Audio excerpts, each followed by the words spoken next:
Dia yang tidak mengenal dosa telah dibuatnya menjadi dosa karena kita, supaya dalam Dia kita dibenarkan oleh Allah.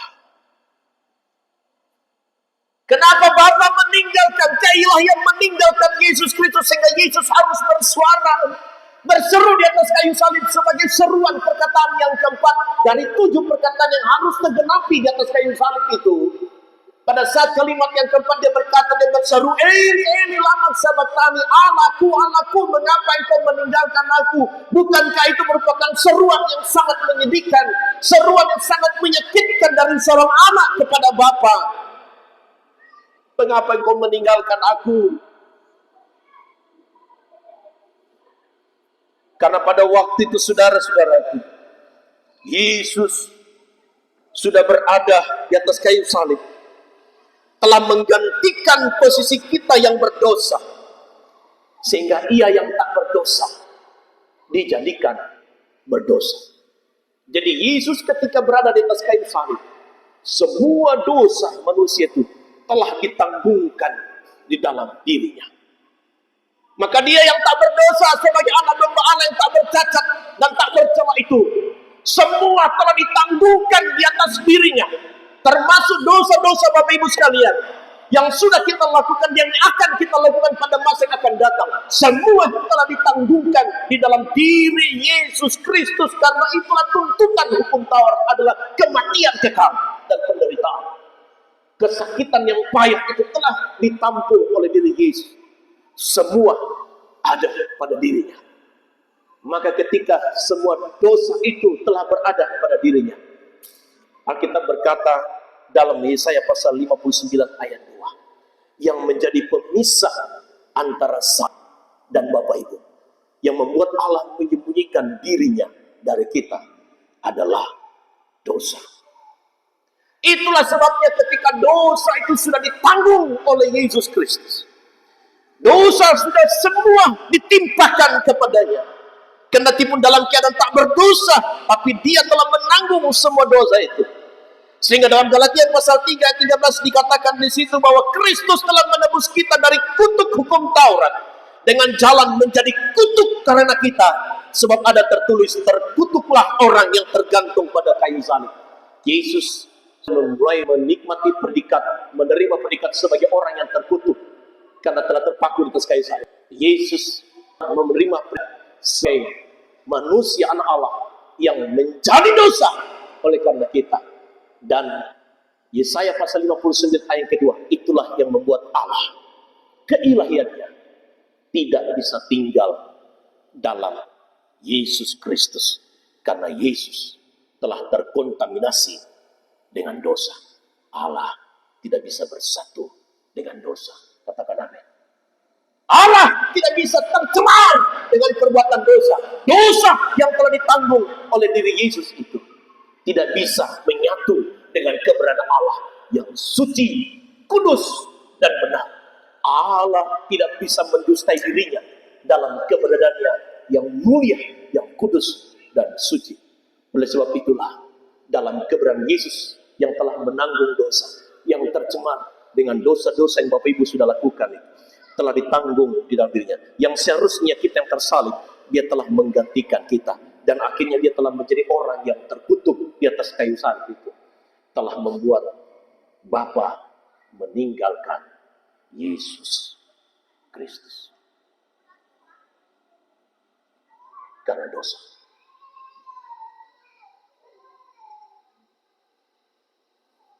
Karena dosamu, karena dosaku. Karena dosa semua orang-orang yang sombong. Karena dosa orang-orang yang cuma merasa benar. Karena semua dosa orang-orang yang tidak setia dan taat kepada Dia. Itulah yang membuat Yesus harus berseru di atas kayu salib. Anakku, anakku, mengapa engkau meninggalkan aku?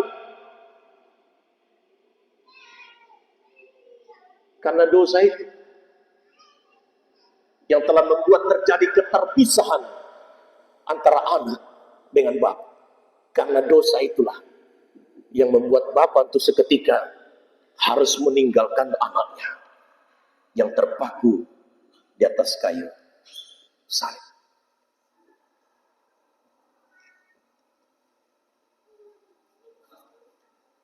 Saudara-saudara,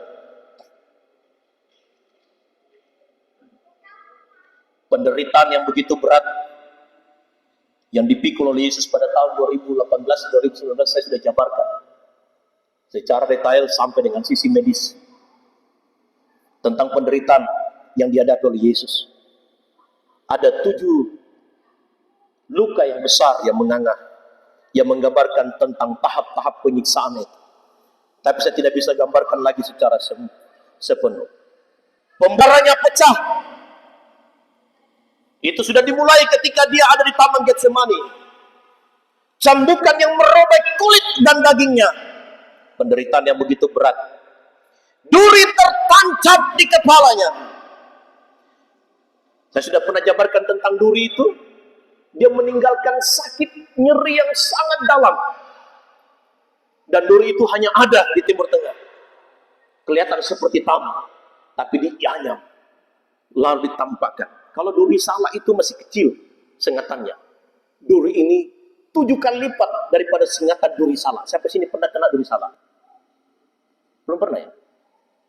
Saya pernah kena, karena saya pernah curi orang punya salah. Karena nakal curi salah, akhirnya kena. Aduh, itu 1 minggu lebih, akhirnya bernanah, baru bisa keluar. Semakin dikorek, semakin tertancap ke dalam. Udah pernah jelaskan ya? Saya jabarkan tentang duri di kepala itu. Ya. Paku yang merobek tangan-tangannya dan kedua kakinya. Saudara-saudara, mengakibatkan ia kehilangan darah kurang lebih 3 liter. Yesus yang terpaku di atas kayu salib dengan luka yang sudah hampir menyelubungi seluruh tubuhnya. Minimal 3 liter, tapi bisa lebih. Sementara normalnya manusia dewasa, sama seperti saya dan Bapak Ibu sekalian sebagai orang tua, itu dalam tubuh mengalir darah 4,5 sampai 5,7 liter. 4,5 liter sampai 5,7 liter dalam orang, tergantung orang yang bobot besar. Orang yang hamil itu justru dia lebih banyak karena dia mengandung 2 tubuh, 2 jiwa. Orang yang berada di pegunungan tinggi, termasuk saudara-saudara kita yang di pegunungan dan daerah tinggi, mereka itu punya liter darah itu lebih banyak karena mereka harus punya darah yang support oksigen itu ke seluruh tubuh, dan dia harus memiliki darah yang lebih banyak. Tapi kita di pesisir pantai distandarkan itu 4,5 sampai 5,7 liter darah. Yesus, mungkin dia tubuhnya lebih besar karena golongan orang-orang Timur Tengah tinggi-tinggi besar. Taruhlah mungkin dia sekitar 6 liter. Tapi yang keluar dijelaskan kurang lebih, bahkan bisa melebihi 3 liter darah. Wow, penderitaan.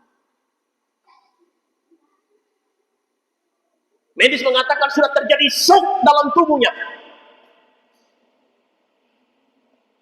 Shock yang tak terkira, penderitaan yang begitu berat. Ketika dia mengalami kekurangan darah, maka detak jantungnya itu yang normalnya itu 80 sampai 90, bahkan 100, itu mencapai 120 detik, 120 detak per menit.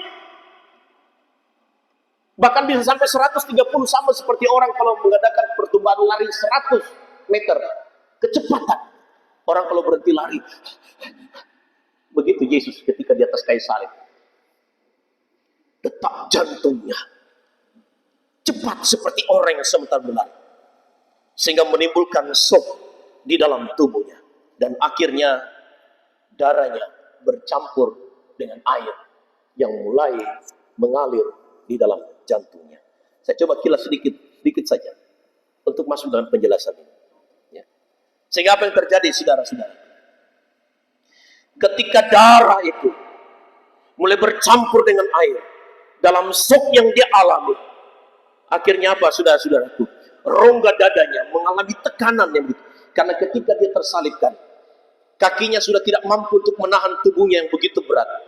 Kakinya mulai serong ke sebelah kiri, lututnya tertekuk, dan kedua tangannya sudah tidak mampu menahan beban berat tubuhnya. Akhirnya dia seperti sedikit menekuk dadanya, rongga dadanya, dengan detak jantung yang begitu cepat, dan dia tidak bisa bernafas dengan baik. Maka dalam ilmu kedokteran dia mengalami disfonik atau nafas pendek dalam penderitaan itu. Ya. Akhirnya plasma dan darah itu berkumpul. Plasma itu cairan kuning yang sudah bercampur dengan darah itu berkumpul di ruang sekitar jantung, sehingga menghambat jantung itu berdetak dan berdenyut dengan baik, sehingga dia harus bekerja dengan keras memaksakan supaya darah itu mengalir ke seluruh tubuh. Sehingga apa yang terjadi, saudara-saudaraku, dalam tekanan rongga darah yang tidak bisa bernafas dengan baik, jantung yang bergerak, iramanya yang tidak pernah seirama berdenyut dengan cepat, akhirnya mengalami kardiak ruptur. Tergenapilah firman Allah di dalam Mazmur pasal 22 ayat yang ke-15. Coba kita baca Mazmur pasal 22.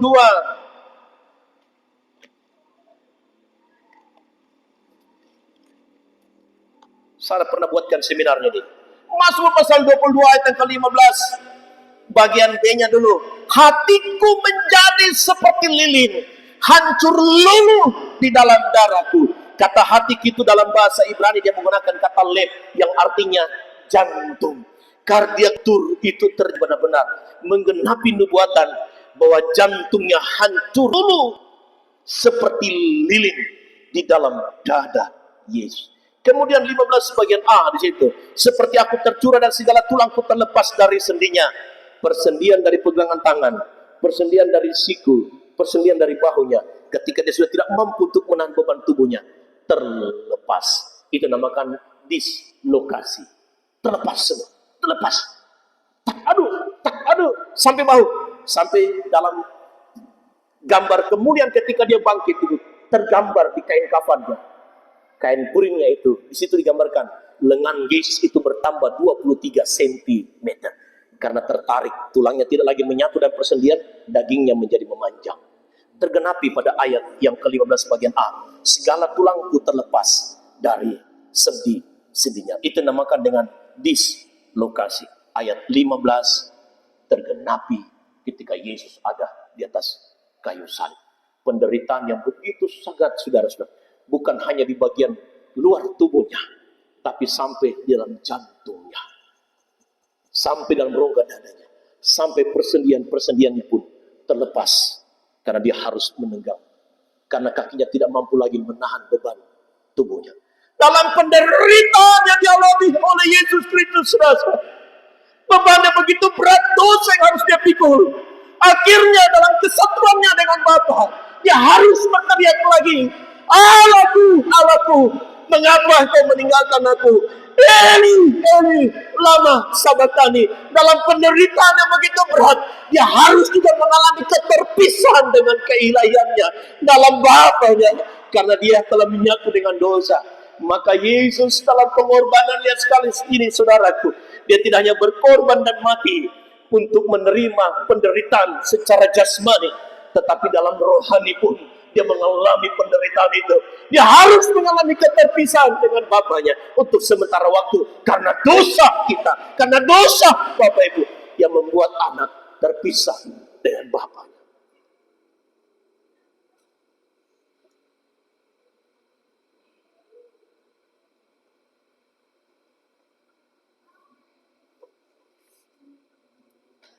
Ketika saya mencoba merenungkan, masuk mendalami karya kematian Kristus,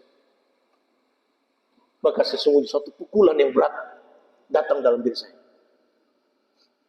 Kalau saya sampai tidak mau setia kepada Yesus, terlalu sombong diri saya kalau saya mau setia kepadanya. Karena dari penderitaan secara jasmani dan penderitaan batinnya tergenapi. Jasmani berbicara kematian tubuh, rohani berbicara tentang keterpisahan dan yang kekal. Selesai Yesus di atas kayu. Katakan amin. Telah diselesaikan dia. Ada kata-kata yang dapat kita ungkapkan di hadapan Tuhan untuk membela ketika kita mengalami kecewa. Ada kata-kata kata-kata yang dapat mewakili hati kita untuk berkata, saya berhenti dalam pelayanan oleh karena saya tersandung. Sementara Yesus sudah menyelesaikan semua tuntutan dosa dari kematian jasmani sampai dan kekal. Dari berbicara penderitaan pergumulan secara jasmani ini sampai kepada penderitaan batinia terpisah dengan Allah telah diselesaikan oleh Yesus di atas kayu salib. Adakah kita boleh bangga dan boleh berkata bahwa Tuhan terlalu berat, Tuhan engkau egois, engkau bagaimana semua? Semuanya tidak ada alasan.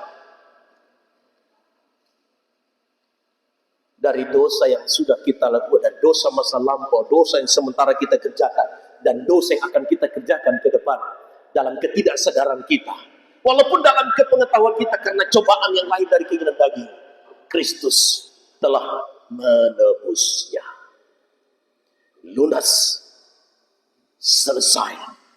Kendati pun dia harus berbicara dan berteriak, Eli, Eli, lama sabachthani.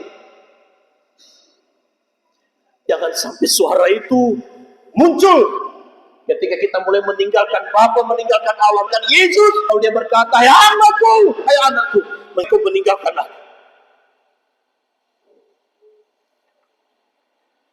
Sementara Yesus tidak pernah meninggalkan kita.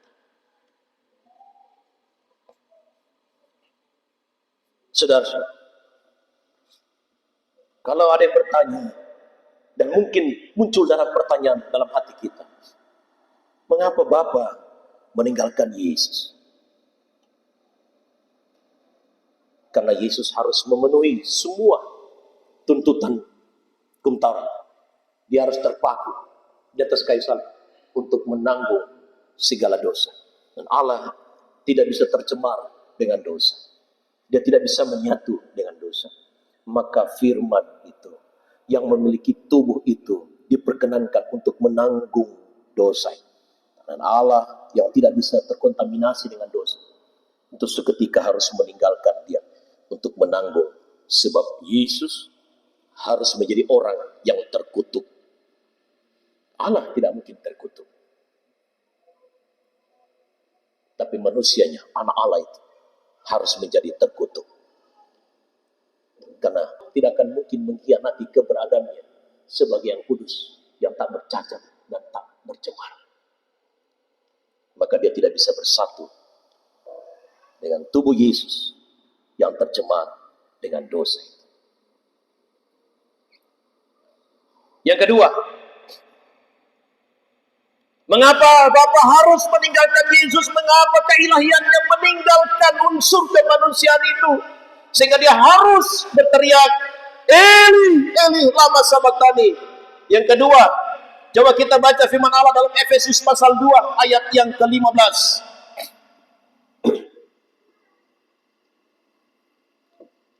Firman Allah berkata di situ, sebab dengan matinya sebagai manusia, garis bawahi, sebab dengan matinya sebagai manusia, ia telah membatalkan hukum Taurat dengan segala perintah dan ketentuannya.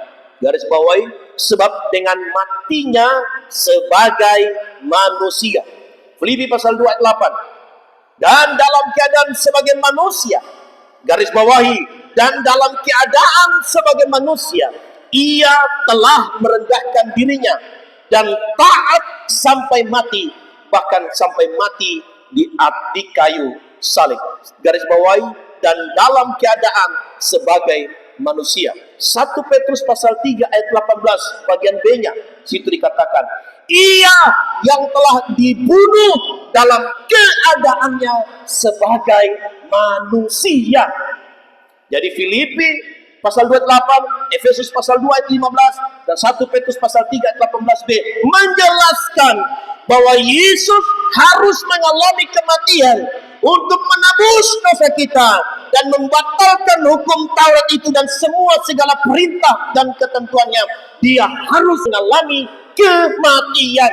Maka unsur keilahiannya tidak dapat menguasai unsur kemanusiaannya, sebab unsur keilahiannya tidak akan bisa mengalami kematian. Sekali lagi, karena Allah itu adalah sumber kehidupan.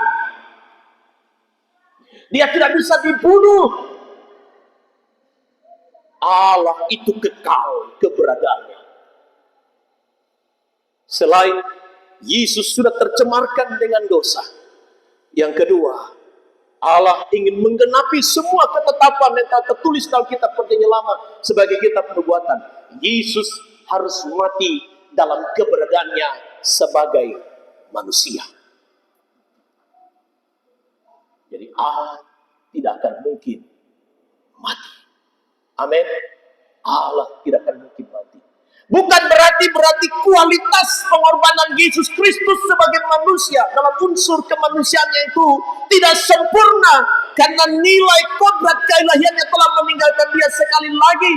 Dia berasal daripada firman Allah yang hidup. Untuk seketika keilahiannya harus meninggalkan tubuh untuk memenuhi standar segala tuntutan hukum Taurat dan segala perintah dan peraturan yang harus terbayarkan dengan lunas dari darah yang tercurah dari tubuhnya yang memenuhi standar darah, lalu dia mengalami kematian. Sebab kalau Allah tidak meninggalkan tubuh kemanusiaannya itu, dia tidak akan mungkin pernah mati. Sebab Allah itu sumber kehidupan. Maka dia harus memenuhinya. Sehingga pada kalimat yang terakhir, yang ketujuh, apa yang dikatakan oleh Yesus pada kalimat yang ketujuh? Ya Bapa. Setelah dia berseru, Eli, Eli lama sabachthani. Akhirnya yang ketujuh pun dia berkata, Bapa, ke dalam tanganmu kuserahkan nyawa. Akhirnya Yesus mengenapi tuntutan mati.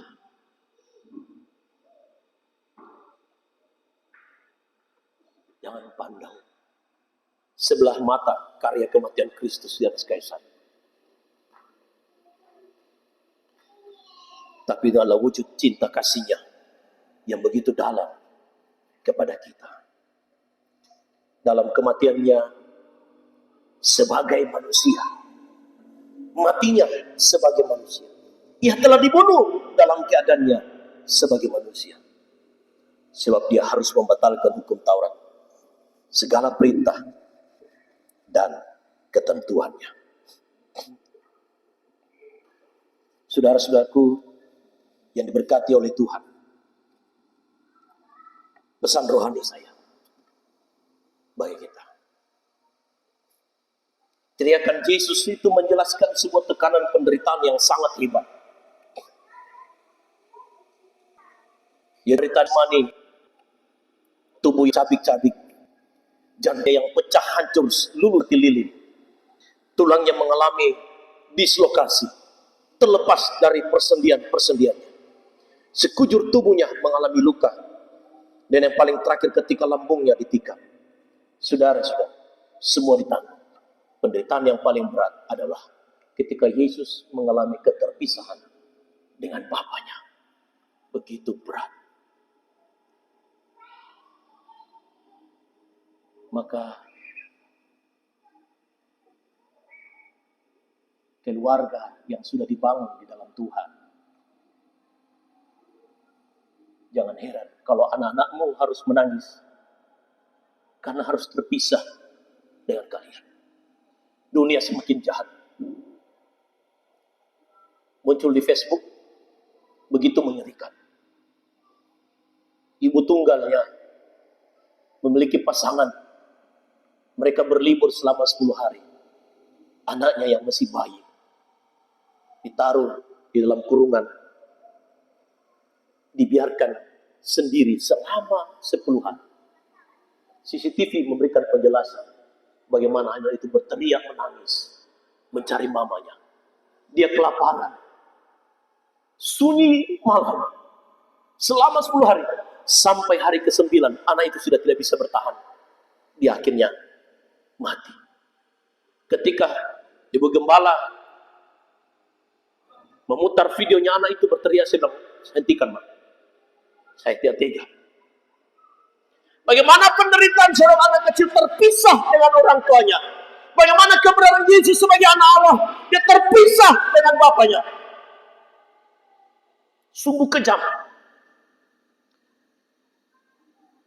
Sungguh kejam ketika melihat ibu meninggalkan anaknya, ayah meninggalkan anaknya, tanpa diberikan makan, tanpa diberikan minum. Sementara anak itu tidak bisa berbuat apa-apa. Dia hanya bergantung kepada mamanya.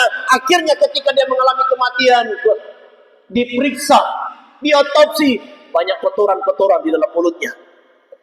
Mungkin kotorannya sendiri diambil, dia makan. Dunia semakin jahat. Tidak lagi peduli dengan anaknya. Anak tidak peduli dengan orang tuanya. Sahabat yang dekat sudah tidak saling peduli. Saudara sudah tidak saling mempedulikan satu dengan yang lain. Dunia ini sudah semakin jahat. Saya hanya mau berkata hari ini, dengarkan baik. Yesus yang mati di atas kayu salib telah menanggung penderitaan secara jasmani, menggantikan kita. Adakah kita masih mau berdiri berpihak pada kemauan keinginan daging kita? Ataukah kita mau berpihak kepada Yesus yang sudah menanggung penderitaan secara jasmani? Dia juga telah menanggung penderitaan secara jasmani. Keterpisahan kita dengan Allah karena dosa telah diselesaikan Yesus di atas kayu salib ketika dia menanggung keterpisahan dengan Bapanya untuk menyelesaikan semua tuntutan Taurat, peraturan dan perintahnya untuk mengembalikan posisi kita lagi berkenan di hadapan Bapa.